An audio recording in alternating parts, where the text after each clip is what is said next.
The clock is ticking to resolve the nation's debt crisis, and with just days to go before the United States could default on its debt obligations, things on Wall Street are relatively calm.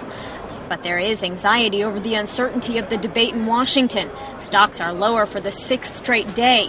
But most investors are playing it cool, confident that a deal will be reached to avoid a default. I do not think by any stretch that the U.S. government is going to default on its debt at all. There's absolutely no chance of that. I think that there's a credit downgrade that the market is pricing in. But tensions remain, and the effects of a default or even a downgrade are very real. It's going to be worse than Lehman because of the long-term aggregate effect. That means things like interest rates would spike, making everything from car loans to credit cards more expensive. That would further damage an already shaky economic recovery, one that's turning out to be worse off than previously thought. We got a reading on second quarter GDP for the U.S. economy today. It was substantially weaker than expected.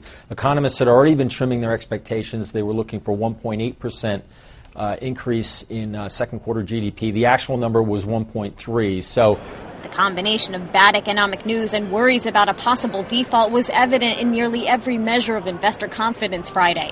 All 10 industry groups in the S&P 500 stock index fell. Gold rose nearly 1% to $1,631 an ounce. And the VIX index, a measure of stock market volatility, rose 5%. In New York, Bonnie Ghosh, Associated Press.